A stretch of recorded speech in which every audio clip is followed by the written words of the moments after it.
Hello, everyone, and thank you for listening to the Truth That Heals podcast. This is a podcast that talks a lot about negativities, traumas, difficulties, and hardships in life. And occasionally, you'll hear me talking about my experiences leaving an end times cult. But this podcast isn't just about dwelling on the negative or about dwelling on the trauma. One of the aims of this podcast is to seek ways on how different people heal, on how people move forward, not just moving on, but moving forward and becoming resilient. So for today's episode, I'm going to share with you my own personal healing journey and my difficulties when it comes to forgive and forget. Hey, what's up, everyone? I'm Ryan Hernandez, and I really want to share with you why it is that I've been struggling so long with to forgive and forget. So, to start this episode off, I want to give some context, and the story that I'm going to tell, it's going to take place when I was still in the cult. And there was a practice that we had when we would go to people's houses, and we would pray with the family, but then we would have this activity where we would invite all the members of the family to say to each other three things. That was, I'm sorry, it's all my fault, please forgive me. And so we would invite the family members to do this, to go around and say those three things. And the idea was to kind of like set up an environment of love, of forgiveness, of peace. And before I go any further, I'm not going to really comment too much about it, but I want to hear what are your opinions. So if you want to give your opinions in the comments, go ahead. Is it a good practice? Is it a bad practice? Is it stupid? Is it brilliant? Let me know. But anyways, continuing on, that was one of the practices that we did on the mission, going to people's houses, doing that activity. The crazy thing was that when we were home in our compound in this end times cult, that activity it didn't exist where we lived. So it's funny because we would say that outside, but then when we would come home, it was it was totally different because the cult leaders, instead of like when they would screw up, when they would humiliate members, when they would sometimes like me, I mean, I got beaten up. I've been open about it. You know, there were whippings, there was solitary confinement, and I would express myself, hey, I don't really like this. Instead of them saying those three things, instead of saying, hey, Ryan, I'm sorry, it's all my fault, please forgive me, instead it was, Ryan, this is all your fault. You deserve this.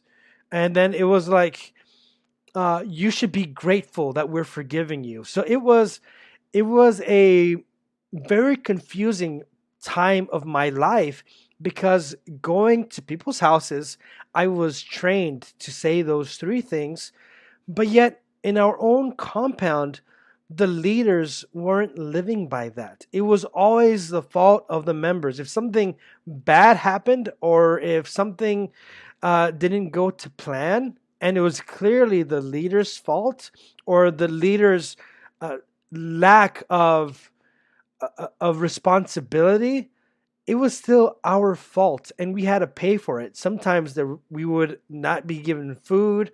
Sometimes, well, most, I mean, every day we had sleep deprivation, but it was a very difficult period for me because what was happening was that although I was telling families, hey, we got to have this spirit of forgiveness and love and to have that humility to own up when you screw up.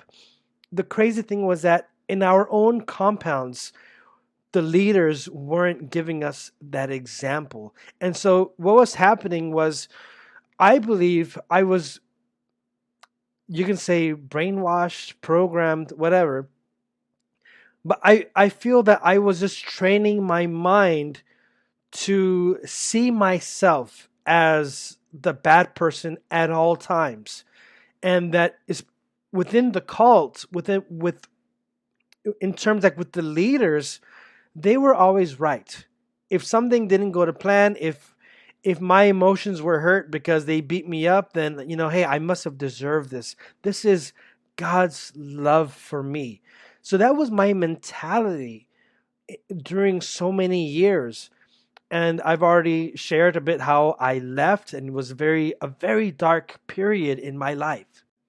So I was really confused after leaving the cult, because after living there for over a decade, my way of thinking was everything has to be my fault.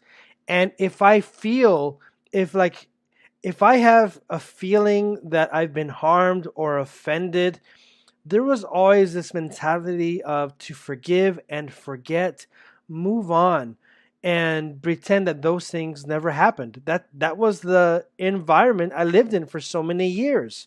And upon leaving, I really kept that mentality going where, oh, if I was if I was experiencing depression, it's my fault. Or if I had memories like flashbacks of being whipped or of being in isolation, being neglected, being publicly humiliated, I would have these memories come back, flashbacks, and I would suppress it. And I would just tell myself, I got to forgive and forget. Just forget about it. I've already forgiven. Move on. But the problem was that instead of healing, forgive and forget was a way for me to repress that memory and to dig it deeper and deeper into my heart and into my soul. So it wasn't getting healed. I was just hiding it. I was not acknowledging all the bad things that happened to me. And if I were to acknowledge it, I was blaming myself. So I want to be honest and transparent that for the first few years after leaving the cult, I wasn't even in the cult anymore. I was already outside. I was in an extreme depression. I hated life. I hated existence because I felt that my life was a curse. And every time I would have memories of those bad things that happened, I couldn't talk about it because internally I was saying it's my fault. And I have to forgive and I have to forget. But then I started encountering other podcasters, other books regarding cults, regarding boundaries, regarding healing. And I was just thinking to myself, what the hell is this? Because it was a shock to my system, because for so long I was putting the blame on myself.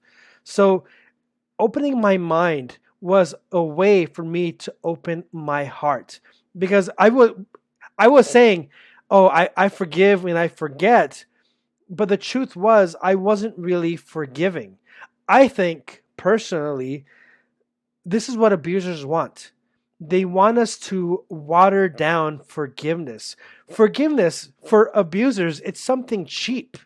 It's something that isn't sacred. It's something that shouldn't be respected, because abusers, in my case, in the cult, they mess with the person's life, and then when you speak up, they'll say, "Hey, forgive and forget. Move on with your life. Move on with your life, Ryan. Just forgive and forget about it already." When they're saying that, now that I'm in a different place in my life, they just want to hear me say, all right, I forgive you. The reason why they wanted that was because they did not want accountability. They didn't want that accountability, and they wanted to be off the hook. So for so many years, I was letting these abusers off the hook, these cult leaders. I was letting them go. I was forgiving and forgetting, pretending like those things never happened, and I was blaming myself. I'm not no saint, I'm no angel, I'm no perfect person. I'm not saying that, but it was the most unhealthy thing for me to be blaming myself for the things that happened to me. So I think that many abusers, and even myself personally, I saw forgiveness as like some kind of a commodity, like a cheap candy just to be given out. I'm like a genie. You just say the magic words, uh, please forgive me. And okay, I'm going to forgive you. I'm going to pretend like it didn't happen. That isn't true forgiveness. As I was saying earlier, I feel that I had a watered down view of forgiveness. I was just giving it like some kind of a cheap candy. But now I see forgiveness as something different. I see it as something sacred, something that is, it's a power that each individual has. No one can force it. And even if you say the words, "Oh yeah, I forgive you," but it's not coming from the mind and heart, it's not real forgiveness. I really think it's a power that we have. And if someone doesn't want to forgive, that should be respected. That is that person's right, is to forgive or not to forgive. That should be respected. But something that I learned about forgiveness was that because for so long I was blaming myself, I didn't want to look at the events that happened. I was, as I said earlier, I was repressing those memories. I was hiding them. I was having so much shame and guilt around it, surrounding it, and I was putting it all on myself. So when I started my own healing journey and started educating myself on cults and coercion, manipulation, toxic environments, toxic relationships, I started to acknowledge what are the things that happened to me. So the human trafficking, being trafficked, being coerced, being beaten, being put in solitary confinement, I was able to acknowledge these are things that happened to me. And my last episode was actually on why I believe that it was trafficking. But continuing on, I was able to list down, no longer hide those things. I was able to list them down, acknowledge this happened to me, this happened to me, that happened to me, and I forgive them. So it's a different dynamic. On the first part of the forgive and forget, it's you don't even want to look at the harm that was done. And because of that, there are no boundaries, there are no consequences. The people who have caused harm to your life, they continue doing the same BS because they don't want consequences. They want to get off the hook. And that's what I was doing for so long. And I was putting myself in a position where I was in shame. I was in guilt. I was living in despair. Just for like, I remember those first like few years coming out of the cult. I didn't know how to live. I didn't even want to exist. But now, being on this healing journey, I'm able to find the peace that, okay, peace because instead of hiding those things, instead of being ashamed of it, I'm going to make it a stepping stone so I can move forward. Because for the longest time, I was hiding it, I was living miserably, and I was blaming myself. And so maybe for some of the audience members, it's something that can resonate with you. And I just hope that by me doing this podcast, we can all work together towards healing. Now it's time to wrap things up and to bring everything to a conclusion. Again, the way I saw forgiveness in the beginning was that it was something cheap, something that I was compelled to give, like cheap candy to anybody, even if they weren't even sorry, even if they weren't changing their ways. And there were no boundaries. I had to pretend that I'm buddy buddy, best friends with all these people whom internally I was like, oh man, I hate it here. But I was always blaming myself. Once I was able to realize these things happened to me, acknowledge the harm that was done, and still list down those things and say, you know what, despite all that, I choose. I I make the choice to forgive. It became more powerful. I felt more empowered because no one is telling me, Ryan, you have to forgive.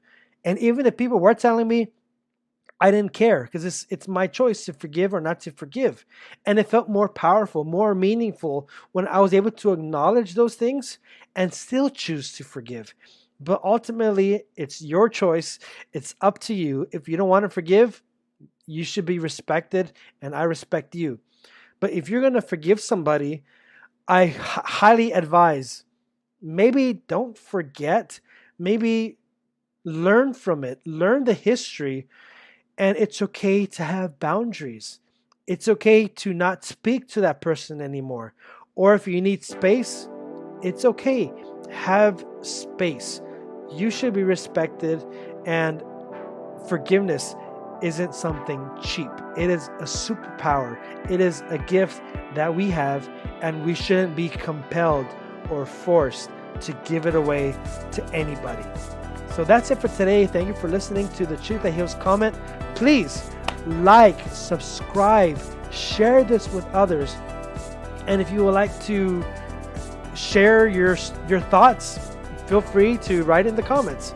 Anyways, thank you so much. Have a good day, and I wish you all the best.